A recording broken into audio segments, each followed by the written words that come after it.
Yo, so mga Rewire, so panibagong product testing tayo. Ang ating product testing, itong X12 speaker na 8 inches. So matagal ko lang binabalak bumili nito eh. So ngayon ko lang napagdiskitahan. Kasi curious ako. Pag nagkameron ako ng budget, bibilin ko to at itetesting natin para masubukan natin.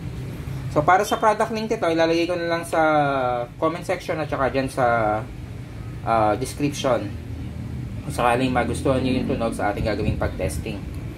So ito yung kanyang model, MRB sub 8. Ba't nakalagay sub? Pero parang wari ko yung build niya. Pang ano eh, pang mid-range or hi-fi woofer. O ito pala, yung specs niya. Uy! Ayan, woofer 200mm or 80 inches. Tapos yung max power niya is 50 watts. At saka yung nominal, 25 watts. 4 ohms impedance. So, bagay na bagay talaga ito sa mga car amplifier or sa mga car stereo. Tapos, ang maganda dito sa power niya, parang sumusunod na talaga siya sa ano Parang kumbaga malapit na sa katotohanan na declaration ng power dun sa rated power ng speakers mismo. So, tingin ko yung voice coil niya 1 inch. Ayan o. Ayan, yung magnet niya parang 3 inches lang. Ayan. Parang katulad lang din sa mga magnet ng mga 6.5 inches na coaxial speakers ng X12 din or yung Pioneer na fake. Ayan, yung mga akay. Sinahan lang din niya. So, ang gagamitin natin pang testing, ito lang Bluetooth decoder na 80 watts times 2 channel. Ayan. Siguro samahan natin ng Twitter kasi nga, ang tingin ko talaga dito is mid-range talaga, hindi siya subwoofer. Medyo na parang pampagulo lang yung model niya dito. Pero malaman natin sa testing natin kung hanggang saan naabutin yung frequency response niya. Pero pang ano to, pang full range talaga to, wari ko talaga. Hi-fi woofer or mid-range or mid-bass yan. So testing na natin, load lang natin ito. So yun, nakaload na. At una natin patutugtugin yung Techno Remix. So hindi muna natin pala kinabit yung Twitter para mapakinggan natin na ito lang talaga.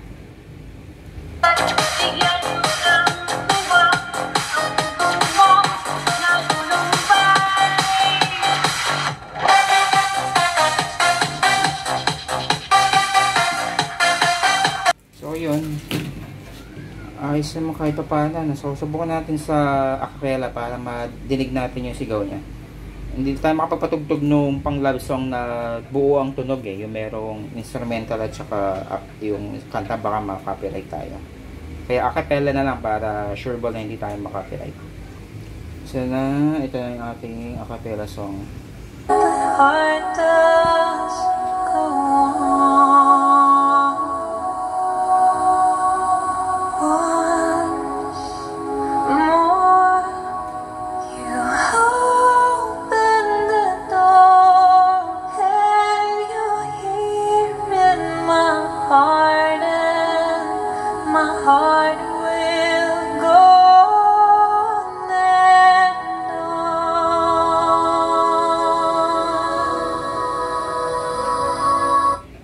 Subukan naman natin sa instrumental.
So yun, masyado siyang malakas yung binibigay niyang kuhan, tunog para sa mga ano, yung mid-range na tunog, instrumental. Sa bass hindi gaano, mid-bass ayan, okay pa. Oh, yun, wala pa lang tayong tweeter na nilagay, tsaka wala din tayong preamp. Pero lakas din talaga eh, no? Kasi nga 4 ohms din siya. Talagang tunog na talaga siya na, kumbaga sa ano, medyo malapit ang tunog niya sa Kinetic at saka sa Lightning Love. Parang haliran yun nga lang, mas malakas syempre kasi ito 25 watts lang, late ng magnet niya, late ng voice cord niya. Pero para sa presyo, sulit na, di ba? So kahit wala pa yan sa box, kahit testing natin sa box yan, kasi tinetesting talaga natin dito yung pagka mid-range niya, hindi naman yung pagka wooper o subwoofer, kasi hindi naman talaga siya sa subwoofer eh. Pang full range siya, okay yan. Mid-range, mid-bass, yan, okay rin. So lagyan natin ng tweeter para mas ma-appreciate natin yung tunog niya sa pagka full range or mid-range. So ayun, nakakabit na yung tweeters natin. So testing ulit tayo. Techno Remix man eh. Nakaraan ay ang gabi, hanggang ngayon ay harapin. Ang bukas mo'y darating pa, kaya huwag kang tatamin. Pagkarating mo'y ano lamang, mga aking kaibigan.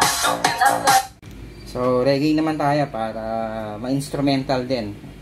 Tapos medyo bassy rin ang tunog.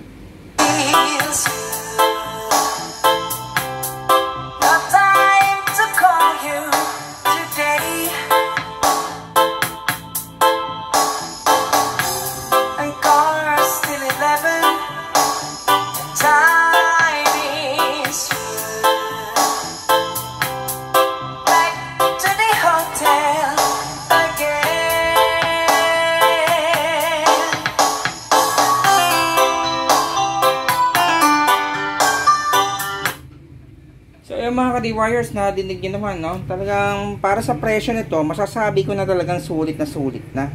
Malakas din talaga siya.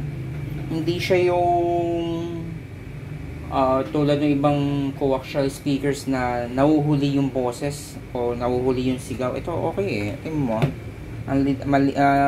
Mahina lang yung gamit nating amplifier, pero naibigay naman niya yung sigaw na hinahanap natin. So, sulit na to. Okay na okay to para sa mga budget meal. So, maganda magamit na sa mga naghahanap na mga kung tawagin nila budget meal or yung mga sulit meal. Ayan. Ito para sa inyo kung naghahanap kayo na mura na medyo entry level na rin yung datingan. Siguro 4 na to. Tapos car stereo, yun na yung ipang-drive yung pang amplifier dito. Okay na eh. Lagyan nyo na lang ng ano, silk tweeter.